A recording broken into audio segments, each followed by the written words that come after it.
Salve, amigas e amigos da filosofia. Bem-vindos a mais uma das nossas conversações filosóficas.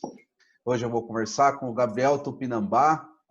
Eu agradeço muito a presença dele aqui.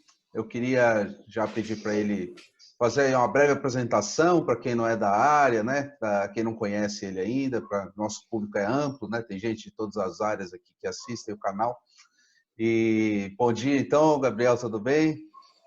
Bom dia, Caio. Poxa, primeiro eu queria agradecer o convite de estar aqui conversando com você.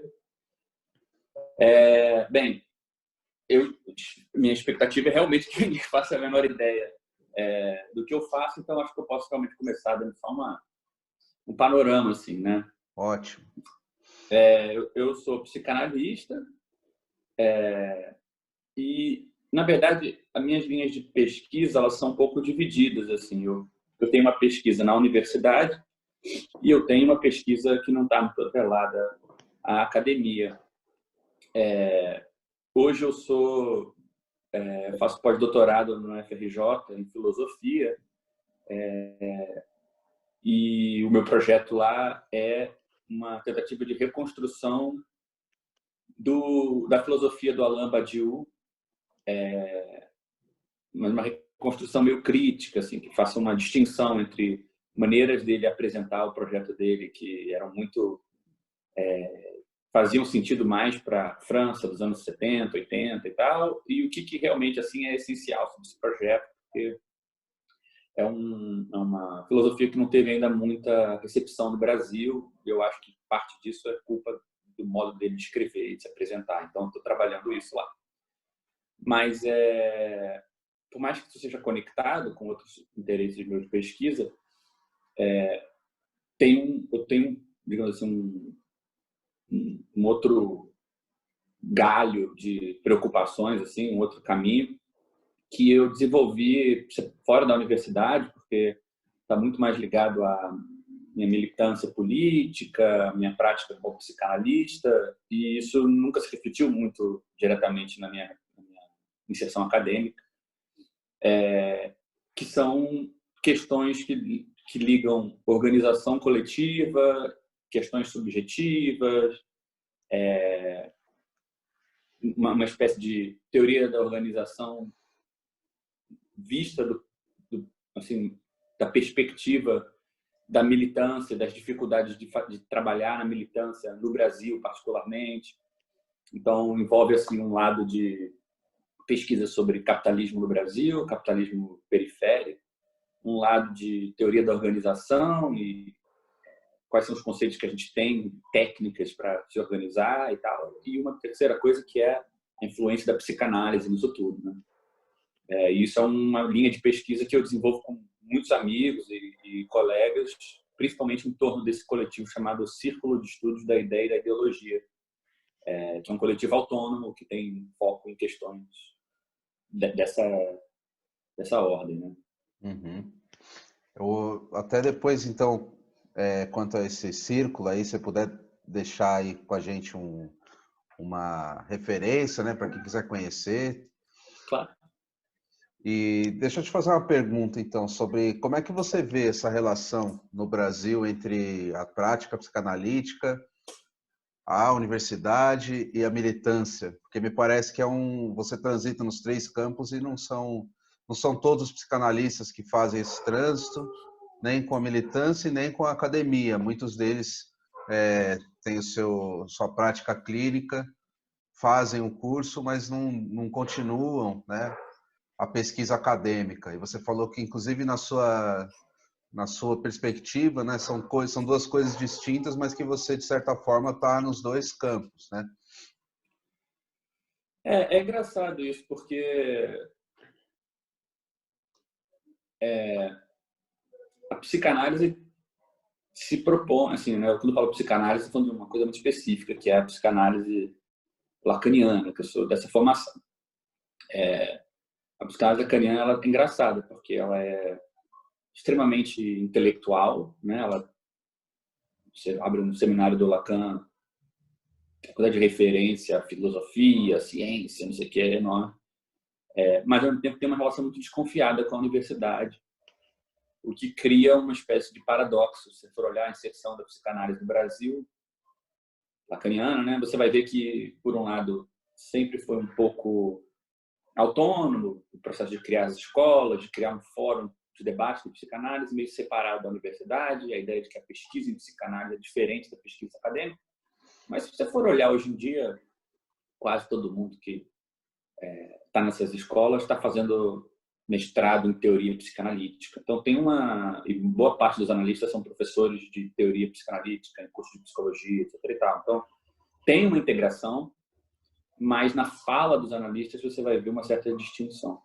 E a mesma coisa vale um pouco para política. Eu acho que, principalmente desde 2013, a gente vê uma mistura, ou pelo menos um discurso cada vez mais carregado de questões políticas, né, dos psicanalistas, mas, em geral, eu tenho a impressão de que a tônica é psicanalistas interpretando o mundo social com os conceitos do Freud, do Lacan. Não tem muito que se aprenda com a política e nem tem muito que se possa fazer politicamente, né? Tem uma coisa que eu chamo é meio ridículo, mas enfim, a síndrome do coelho na cartola. Sabe o mágico, né, que vai fazer aquele truque de tirar o coelho da cartola? Primeiro ele tem que colocar o coelho lá dentro, né? Então você começa a ver a situação em que todo mundo, você vai num congresso, tempos de crise, é um congresso do departamento de literatura, aí a pessoa primeiro coloca exatamente o que ela faz dentro da cartola. Poeta, esconde o coelhinho. Depois ela fala: nosso mundo está tão destruído, o que nós precisamos é... Aí ela puxa a resposta, que é exatamente, magicamente, o que ela faz, né? Poesia é o que está faltando. Então, os psicanalistas são um pouco assim também. Eles interpretam já o mundo de forma que, na hora que se tira o coelho da cartola, é exatamente a psicanálise que a gente precisa, curiosamente. E, estatisticamente, a chance de a solução para o mundo ser justamente o que você escolheu fazer da sua vida é bem pequena, né? Então, eu, em geral, desconfio um pouco quando você apresenta os problemas políticos de modo que você não tem que se deslocar nem um milímetro para poder contribuir para alguma intervenção. E eu acho que a psicanálise tem muita dificuldade de sair do lugar do psicanalista e se confundir com as outras pessoas, né? Os psicanalistas provavelmente vão ter tanto para ajudar na política quanto qualquer outra pessoa com qualquer outra profissão. Um padeiro pode ajudar na política, dando pão para as pessoas, ensinando a fazer pão. Isso pode ser muito importante. A psicanálise pode ajudar na mesma qualidade, eu acho, assim, uma coisa mais humilde. Eu sinto que é difícil para a psicanálise assumir essa posição. Então,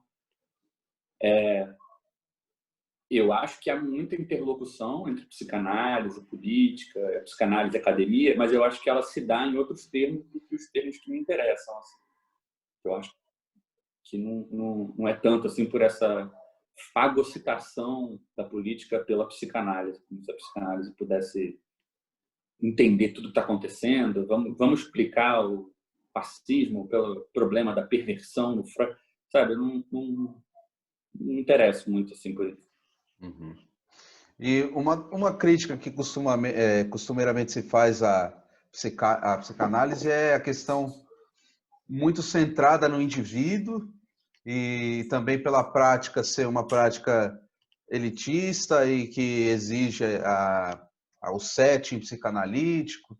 E aí alguns críticos dizem que deveria ser tentada uma psicanálise aberta, em campo aberto, sem o setting, e daí uma tentativa de usar a psicanálise para fazer teoria social também. Como que você vê essas tendências?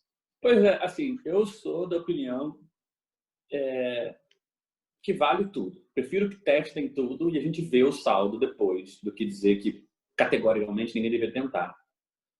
Mas eu tenho assim minhas razões para apostar em outras coisas. Assim, eu acho que é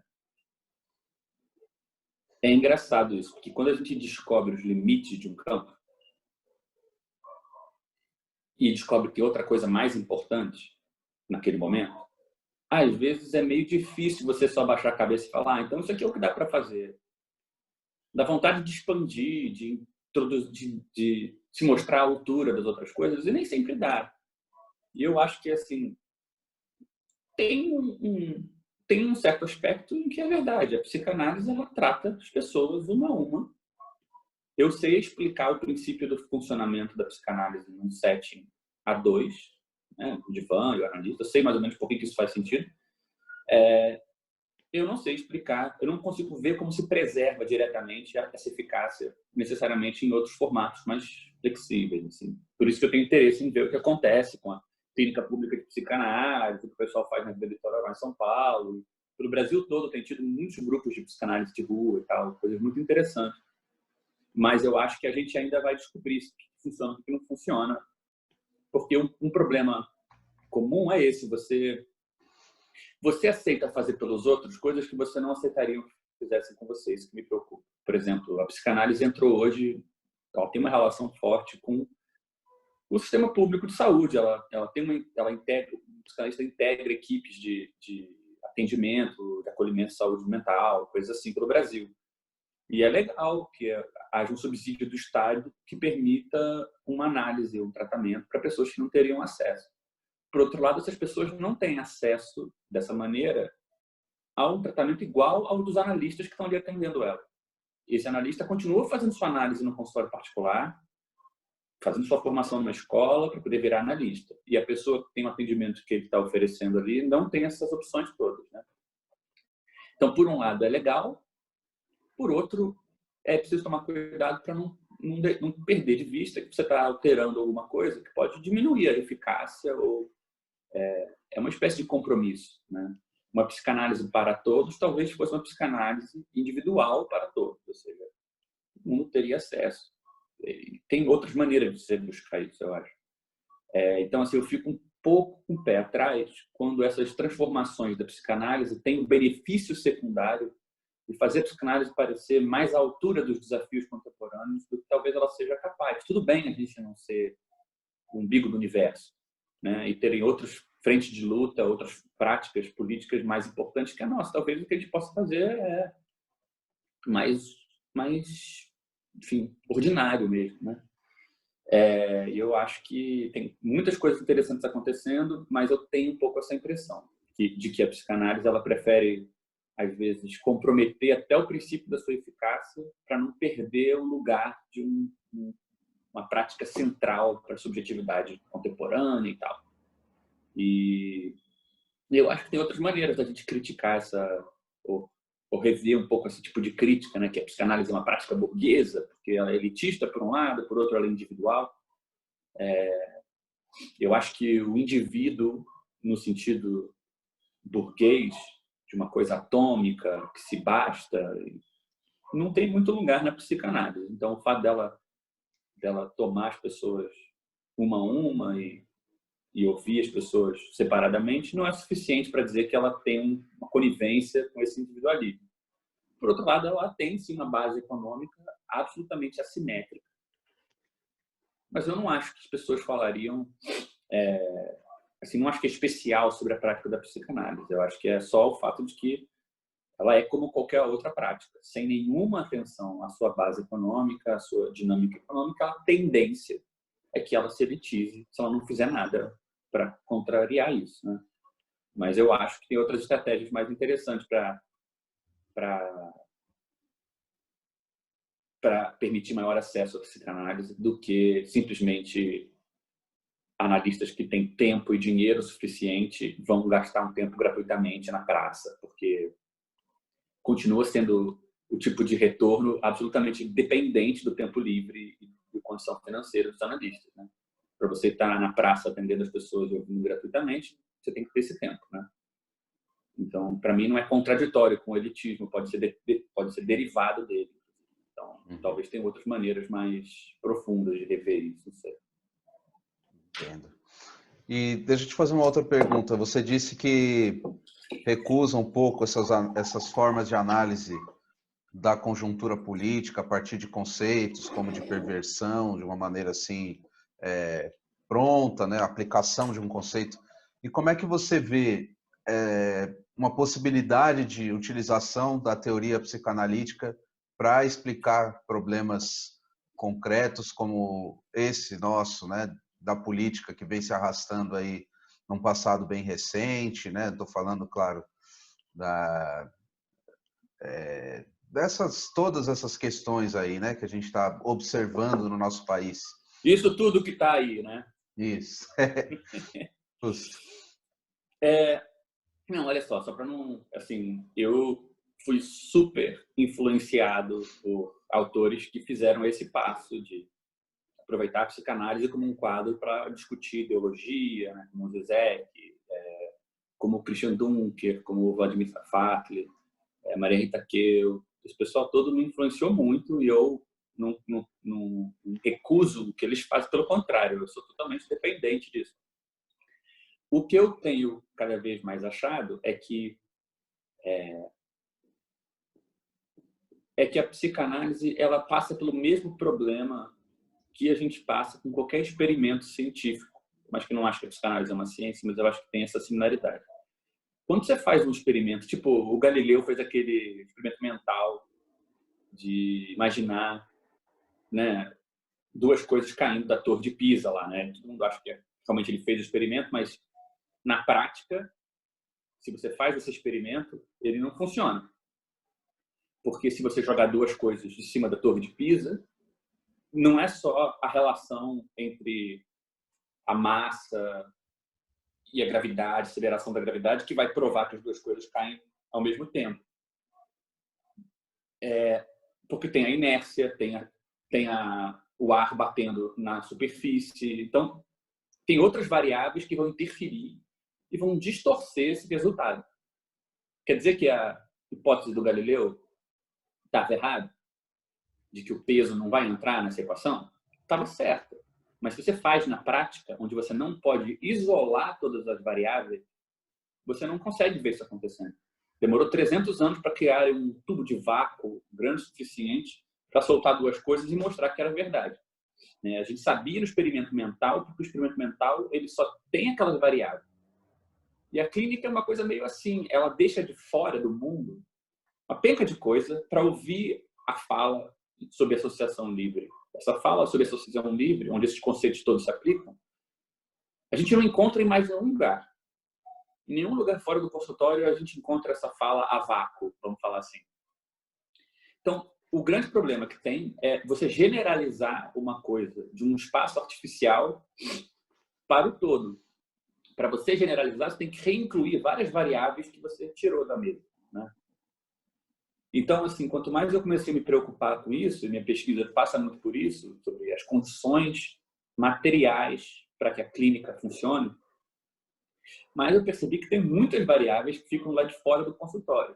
E que quando você reintroduz elas, as coisas ficam muito mais complicadas.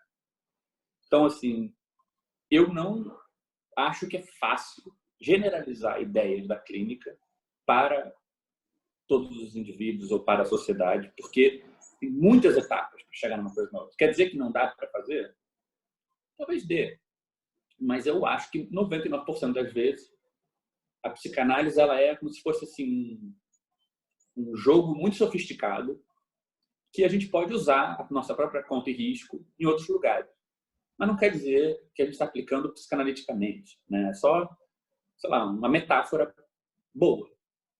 E eu acho que tem outras maneiras também da psicanálise contribuir, né? Eu acho que, assim, então, eu diria que tem duas grandes formas. Uma coisa é a psicanálise dizer o que está acontecendo, ou seja, você pegar uma coisa que você vê, uma dinâmica que você conhece na clínica, e você dizer que a dinâmica que parece com ela lá fora é a mesma dinâmica. Então, um obsessivo, ele planeja e não realiza o que ele planeja. Fica sempre postergando. Aí você vê um processo político que fica postergando uma revolução e aí você fala lá, obsessivo. Você pegou uma dinâmica e fez a analogia. Mas tem outras coisas que você pode fazer. Em vez de você afirmar o que é, você pode afirmar o que você sabe que não é. Ou seja, se a clínica existe, então tem certas ilusões que a gente tem que a gente não pode ter mais. Por exemplo, se eu sei que as pessoas são contraditórias, que elas falam uma coisa e querem dizer outra, que elas se imaginam de um jeito diferente que elas fazem, se eu precisar fazer um diagnóstico social que contradiga esse fato que eu conheço na clínica, eu já vou ficar com o pé atrás, porque eu vejo todo dia que as pessoas são bem mais contraditórias que isso. Então, eu não vou aceitar um diagnóstico em que as pessoas não são contraditórias. Agora, eu estou dizendo o que está acontecendo? Não, só estou dizendo que eu sei que não está acontecendo aquele diagnóstico. Eu sou mais desse grupo. Então, assim, se me disserem que as pessoas estão fazendo algo porque elas têm 100% de certeza do que elas fazem, elas vão e fazem, eu não conheço ninguém assim, nem eu. Então, vou ter dificuldade de aceitar. Mas não quer dizer que eu sei o que está acontecendo ali, eu só sei que não é isso, né? Eu sou mais desse grupo. Eu acho que a universalização das coisas que a psicanálise apresenta são pela via da negação de falsas generalizações e não pela via de uma generalização positiva, né? Eu conheço contra-exemplos na minha clínica que me impedem de aceitar certas ideias, mas eu não sei, depois que eu tiro essa falsa ideia, eu não sei o que substituir, né? E eu acho que aí vem uma coisa que tem a ver com essa questão da psicanálise com a política também, que é o seguinte: a psicanálise não tem um monopólio da fala. Ouvir as pessoas não é só ouvir psicanaliticamente, existe ouvir as pessoas politicamente, né? E aí não adianta você ver um vídeo de YouTube de um bolsonarista e interpretar. Você tem que estar entre as pessoas, tem que conhecer a dinâmica das pessoas, né? A fala política tem muito a ver com o que aquela fala faz na dinâmica de organização. E se você não está interessado na dinâmica de organização, não adianta você ouvir, né? Então, eu acho que tem uma associação muito mais interessante entre psicanálise e política, que passa muito mais pela prática, pela militância, por você estar no chão e conhecendo as pessoas. Tem a ver com teoria, que é você saber que a escuta ela é situada, né? Você tem que saber o que escutar. Não adianta ficar ouvindo, né? E eu sinto que às vezes a gente perde um pouco o pé disso. Ou seja, eu tenho um interesse em que a psicanálise seja um aliado em fortificar esse movimento de aprender como se escuta na política, né? Não vai ser igual a como se escuta na psicanálise, mas a psicanálise é um bom parceiro, um bom exemplo de que isso existe, que isso é importante. Mas, assim, você vê 1000 mensagens de ódio na sua timeline, você fica sabendo de coisas terríveis. Como que você escuta isso? O que significa escutar isso, né? É tomar valor de face aquela frase do jeito que ela chega para você, ofendendo seus valores? Ou será que você tem que se referir essas falas a outra coisa? E o que é essa outra coisa? Eu acho isso um campo interessantíssimo de pesquisa e eu acho ele pouco explorado no Brasil. Acho que o Brasil tem uma sociologia maravilhosa, contemporânea principalmente, mas eu acho que às vezes falta um pouco para o militante esse traquejo de saber ao que se refere a fala das pessoas, né? Então, eu iria mais por aí para encontrar uma associação de psicanálise política e que não é uma associação teórica, né? Você vê, não é uma teoria vai se importar para outra, né? Uhum. Você falou uma coisa que eu achei muito interessante, que foi o termo escuta situada. Eu queria te fazer uma pergunta sobre o que você falou nas redes sociais, essa questão dos mensagens de ódio, né? A gente vive num período histórico recente em que as redes sociais modificaram a situação da fala, né, e da circulação das ideias.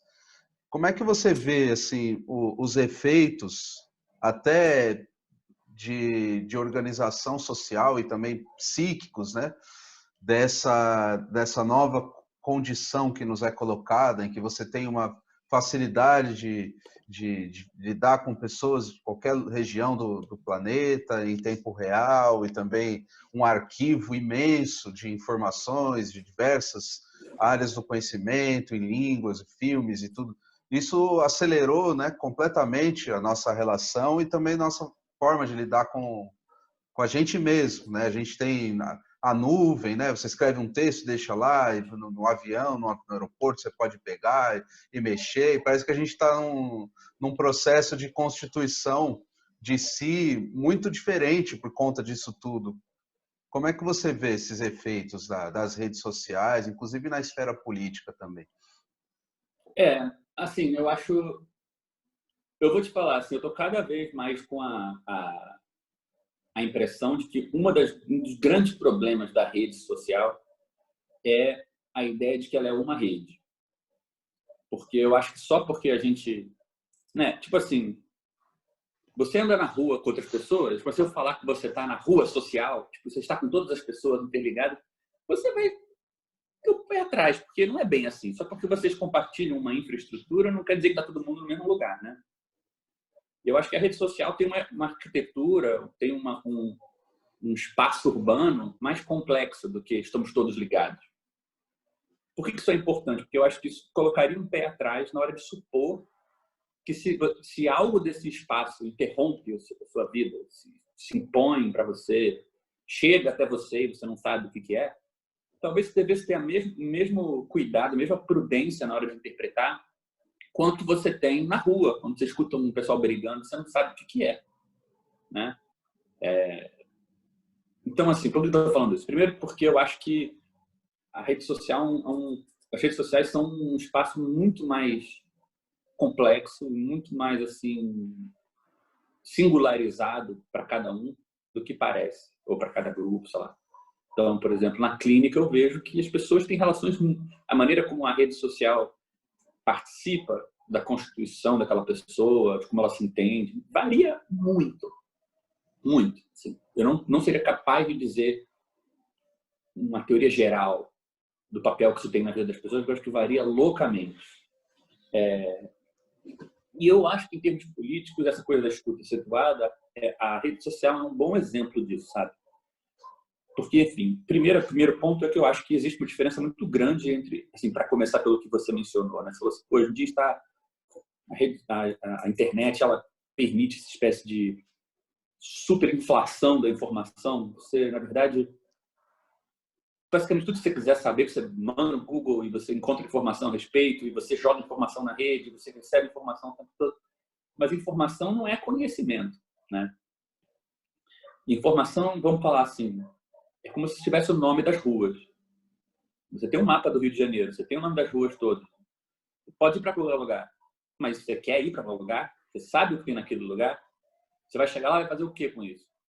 Né? Então, assim, você ter informação não quer dizer que você conhece o lugar, né? Mesma coisa vale para a internet. Tipo, você pode chegar até, sei lá, uns paranauê maluco aí de física quântica. Agora, você vai saber o que você está vendo? Ou você vai estar que nem um estrangeiro ali, né? Uma coisa não resolve a outra, né? E eu acho que assim, eu não vejo ninguém se chamar um cidadão do mundo porque existe o sistema urbano de ruas e o aeroporto pode levar você até a China. Mas você consegue chegar até a China? Você vai falar chinês quando você chegar lá? Né?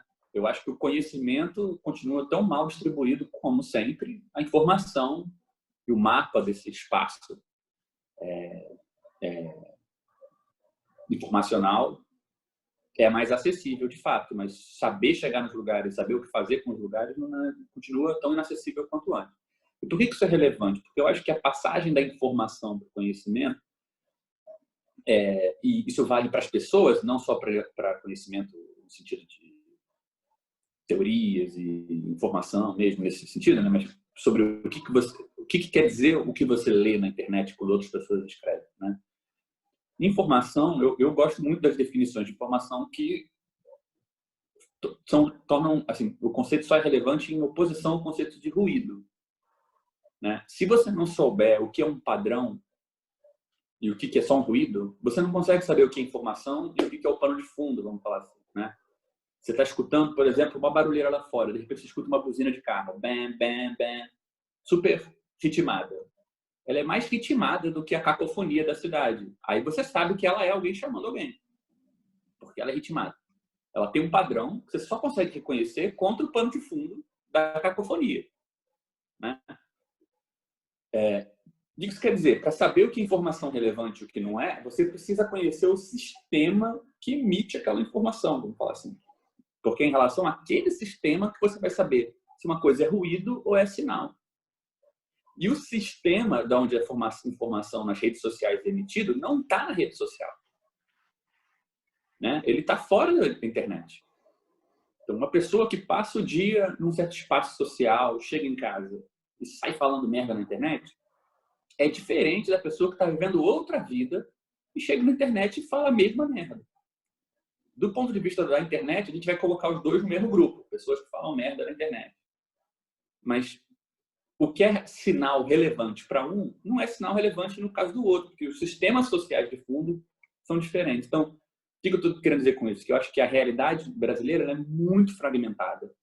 Os espaços sociais não batem entre si, né? Não batem no nível dos estados, das cidades, dos bairros, às vezes das ruas, às vezes do andar do prédio.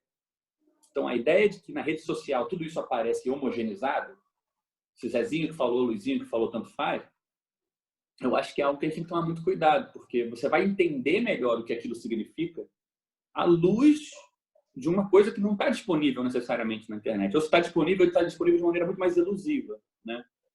Então, eu acho que isso é uma coisa muito difícil de acompanhar e de deduzir a partir das informações que chegam para a gente na internet.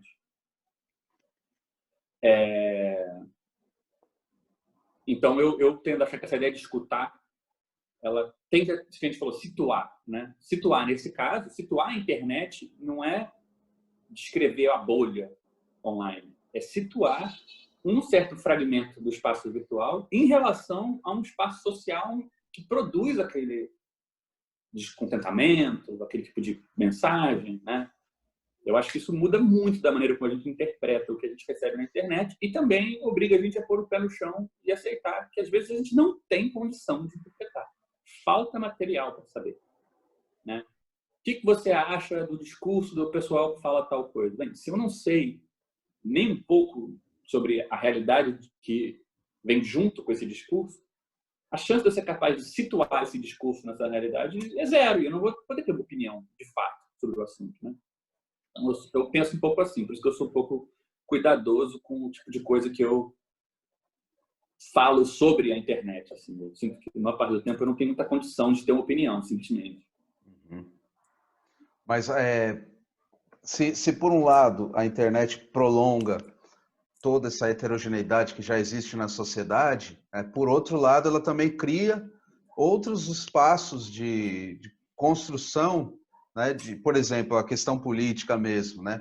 A gente tem aí uma interferência, ou talvez não seja bem o termo, mas uma outra forma de fazer política com a internet, né? Você não acha também que isso também alterou um pouco o próprio fluxo dos desejos políticos das pessoas, como as pessoas vão se buscando, vão construindo grupos, vão formando opiniões e descartando outras opiniões, e isso tudo também não tem uma relação com a internet, com as redes e tudo mais? Não, eu acho que tem, claro. Mas, assim, eu não acho que você vai conseguir tirar uma teoria unificada do que é isso. Eu acho que você vai ter que olhar meio que pedaço por pedaço, porque, por exemplo, para a esquerda brasileira, a internet teve um papel, inclusive diferente dependendo das organizações e tal, né? Para um grupo que se politizou durante as eleições, teve outro, né? Para um pessoal que a gente entende que se politizou, mas às vezes nem se politizou, só repassou informações mentirosas que chega no Zap e a pessoa repassa para fazer amigo, às vezes não é nem para vencer um argumento por princípio, entendeu? É outra coisa. Então, assim, eu acho que uma força, é uma variável, um conjunto de variáveis essenciais para a análise política contemporânea. Agora, como que você vai abordar isso, né? Como que você vai entender a influência dessas variáveis nos diferentes desafios que a gente está vivendo? Eu acho que tem que ter um certo cuidado. E eu, certamente, não me sinto em condição de dar uma interpretação geral sobre isso. Mas não é porque não tem, certamente tem gente que pode dar, mas eu realmente não tenho acesso a conhecimento sobre o assunto que eu fale bem. Eu me sinto confortável de dizer o que é que isso fez, o que está fazendo. Eu sei como é que isso funciona nos espaços em que eu convivo, nos desafios políticos que eu estou inserido, mas acho que isso não é generalizável, entendeu? E deixa eu mudar um pouco de assunto aqui. Você falou do Badiou um pouco. Se você pudesse falar um pouquinho mais, você disse que um dos problemas que você identifica ausência de penetração da filosofia dele entre nós é a questão da expressão, como ele se expressa. O que você está pensando? É uma expressão muito próxima, uma linguagem muito filosófica, uma relação também com a matemática? Como é que você vê esses problemas? Eu não estou querendo também botar o velhinho para baixo. Eu acho ele um gigante da filosofia. Eu acho ele um cara muito importante, muito relevante. Mas eu acho que ele deu uma contribuição muito grande num momento muito particular da filosofia, que é esse momento da filosofia francesa, dos anos 70, estruturalista, pós-estruturalista, onde todo mundo escreve de um jeito confuso. Eu me formei entre os lacanianos, então, assim, eu sei o efeito que isso tem um pouco de criar uma patota, de fechar um grupo de interpretação, espaços hermenêuticos, são só aqueles que entendem que aquele autor disse, né? Isso vale para boa parte desses autores, mas não vale muito para o Badiou, porque ele é um cara preocupado com o igualitarismo. Então, ele tem uma filosofia toda baseada em promover a autonomia e afirmar a capacidade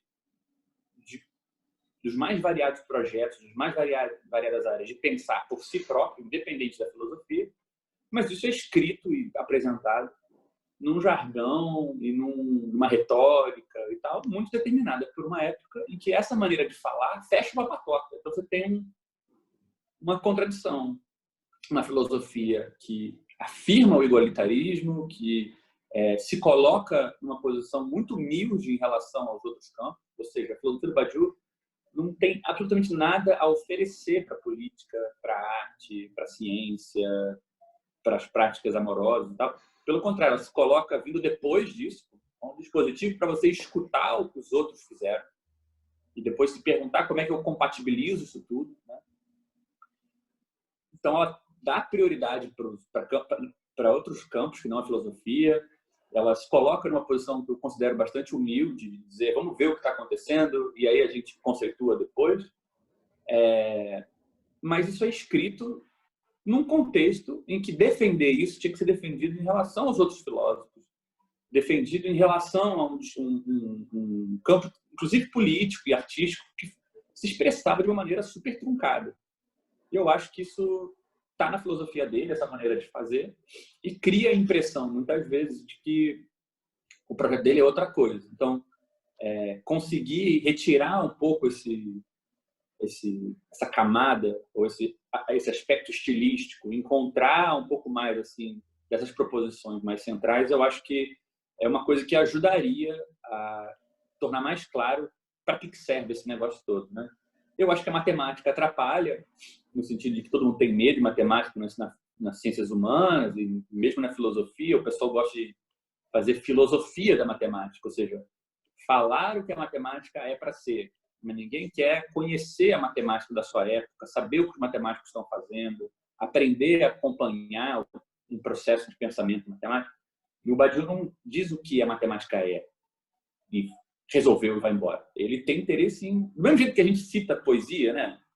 Muitos filósofos citam poemas e não falam o que a poesia é. Ele gosta de citar o poema, tão próximo, tem uma intimidade com a literatura. O Badiou quer fazer a mesma coisa com a matemática também, não é nem só com a matemática. E eu acho que isso dificulta muito, isso é um outro fator de resistência. Mas essa resistência eu acho que não é para se jogar fora, eu acho que é necessário trabalhar, enfim, atravessar isso um pouco, perder um pouco esse medo, porque boa parte dos argumentos contra o projeto dele, de que ele ia querer calcular a realidade, ele é um pitagórico, e que a matemática, se tem matemática na jogada, é porque você quer prever o futuro, você é um determinista, ou esse tipo de lugar comum, nada disso se aplica, não tem nada a ver com isso. Então, estou apostando um pouco nessa ideia de reconstruir esses princípios básicos da filosofia dele para um outro contexto, para um outro momento discursivo, para um outro momento, até para um outro lugar, né? Porque o Brasil não é a França dos anos 70. Né? Sim. Uma das coisas que o Badiou fala como campo, descreve como campo de acontecimentos possíveis, é o campo das artes, né? Eu sei que você tem um trabalho também desenvolvido sobre isso. Como é que você vê isso, falando do Brasil? Essa questão da arte no Brasil, para além das instituições artísticas, você vê isso também como uma possibilidade do acontecimento aparecer?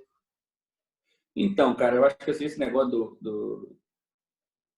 dos procedimentos, onde os acontecimentos podem rolar, isso é que o Badiou não é. Ele não está dizendo, tipo, não é que ele está dizendo que pode acontecer nesses campos e não pode acontecer em nenhum outro. Como se a filosofia estivesse dizendo o que dá para acontecer e o que não dá. É o contrário. A filosofia dele diz assim, olha, eu já vi artistas dizendo que viveram rupturas, que existem rupturas, logo existe ruptura lá, existe ruptura na política, porque essas pessoas pensam os seus campos dessa maneira. Não é ele que está dizendo para pensar, né? Então, assim, essa ideia de acontecimento é uma ideia derivada da história da arte, da história da política, da matemática, da ciência e da história das relações amorosas. São campos onde as pessoas tendem a pensar o que elas estão fazendo em termos de ruptura. Não é que ele está querendo dizer que isso é a essência do negócio, que os artistas podem não falar isso, mas no fundo isso está acontecendo, né?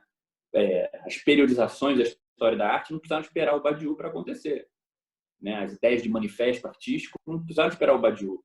A ideia de que existem grandes embates entre o sistema da arte e as vanguardas ou os movimentos experimentais, tudo isso está rolando desde que a gente consegue pensar na arte. Não é uma coisa que os artistas que tiveram que aprender com o Badiou para falar desse jeito, né?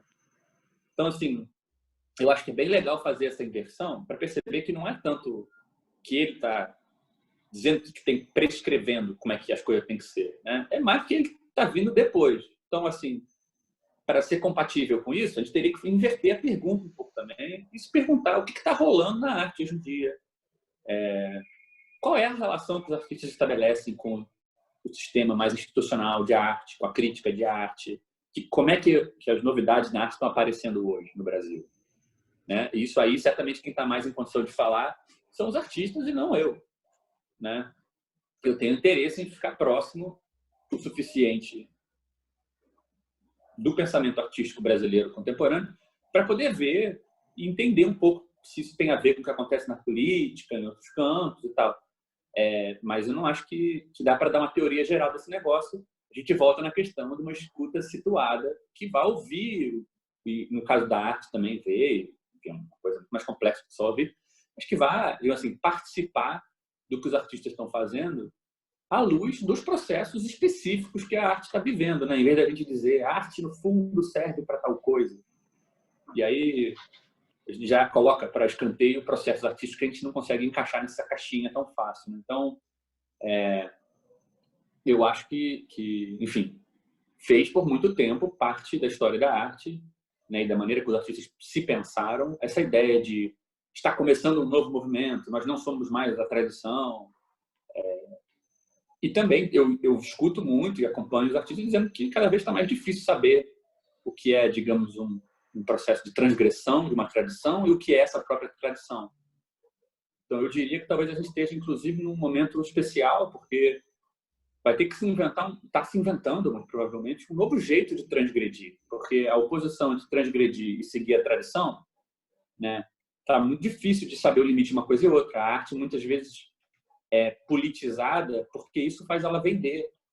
Isso, ou seja, a contradição entre politizar a arte para romper com o passado e uma arte que apoia o status quo, né, já não é suficiente para saber se aquela arte vai ser artisticamente inovadora ou não. Então, acho que tem todo um debate interessante acontecendo aí, mas eu acho que, por mais que ele seja muito rico para a filosofia, talvez a gente aprenda coisas novas sobre maneiras de inovar na arte, maneiras que uma prática pode sair fora de um circuito onde você transgredir é o jeito de você pertencer a uma lei, né? Novas formas de arte vão ter que romper com esse circuito maluco onde você parecer muito rebelde é a forma de você vender mais, né?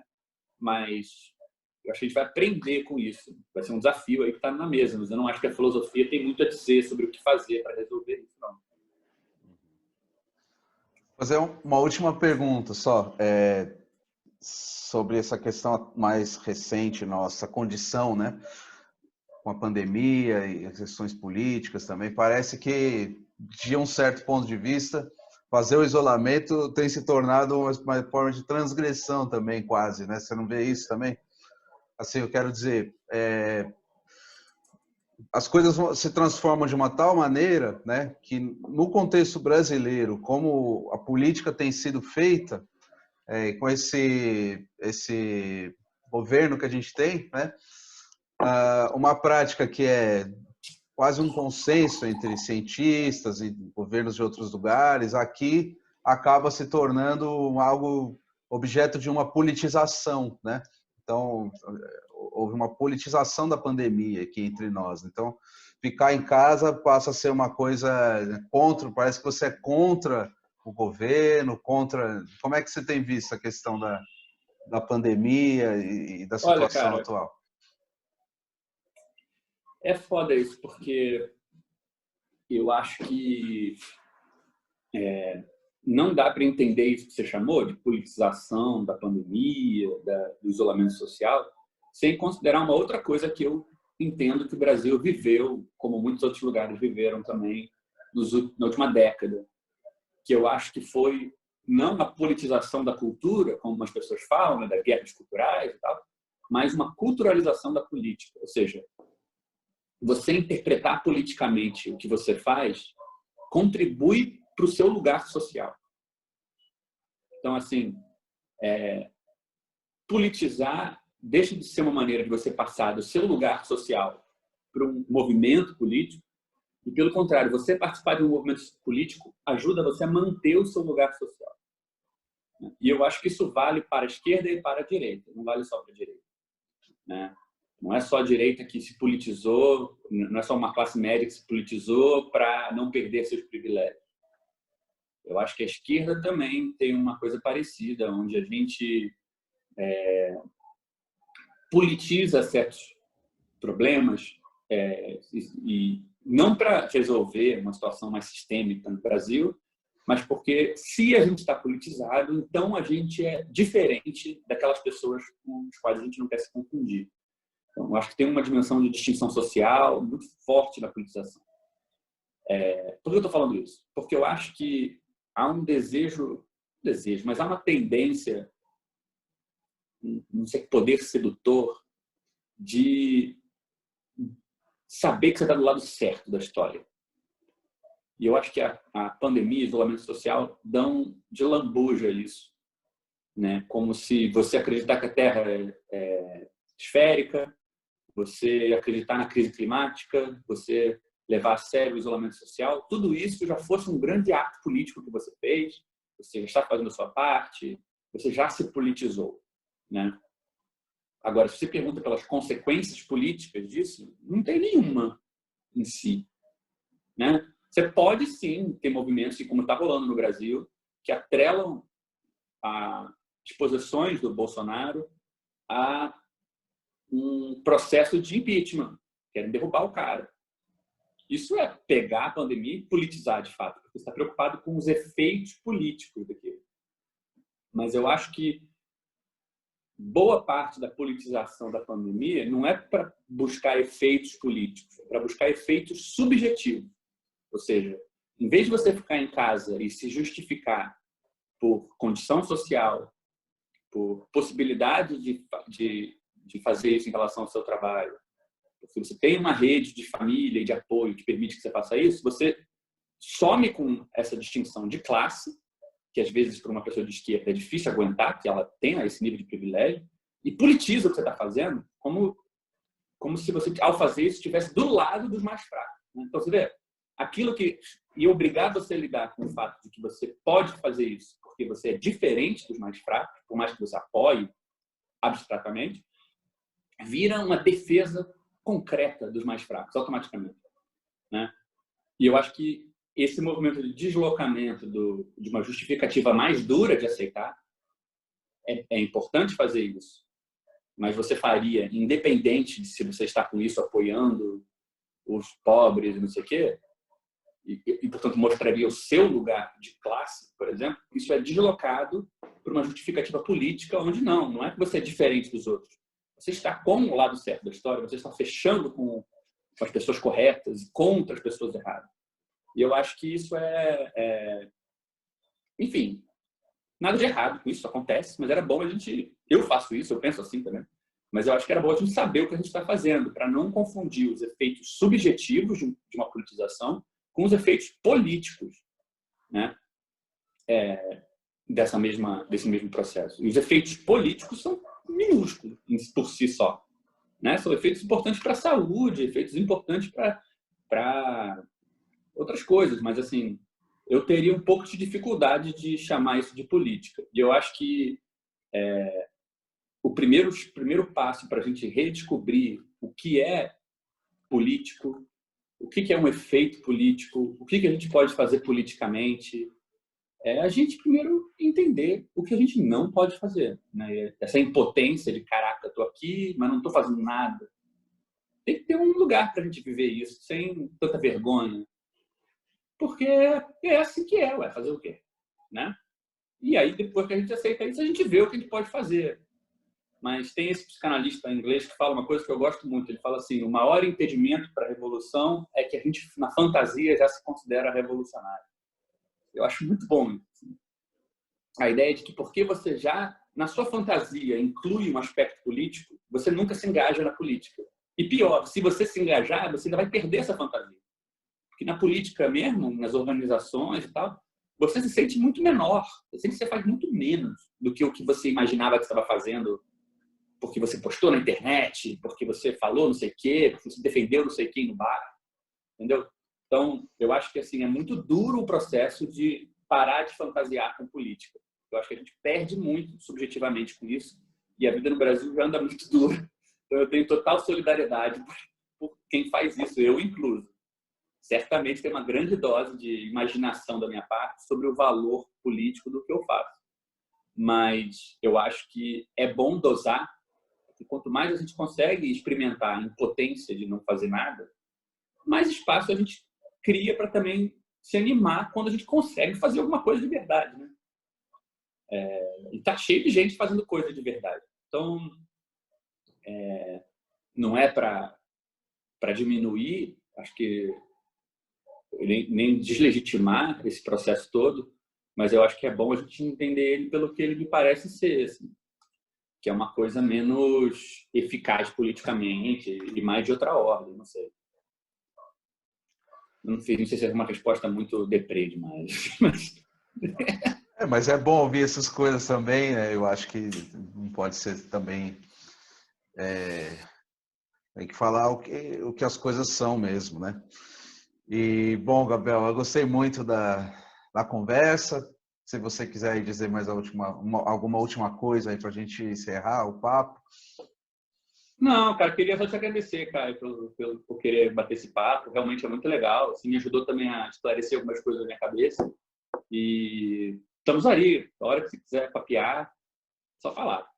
Beleza. O canal está aberto aqui. Quando também quiser voltar, tiver concluído um novo trabalho aí, um projeto ou qualquer coisa que quiser divulgar aqui com a gente, conversar, trazer aqui para a nossa conversa. Estamos aí na pandemia por enquanto e espero que para além da pandemia continuemos aí contato, conversa. Maravilha, cara. Beleza? Agradeço de novo aí. Bom dia para você e para quem assistiu a gente também, agradeço. Você também. Ligados aí nas conversações. Tamo aí. É isso aí. Beleza. Valeu, meu querido. Falou, Gabriel. Abraço. Até. Vou encerrar aqui. Depois eu faço os cortes. E acho que já vai gravar direto no computador. Isso, Falou, abração. Valeu, meu querido.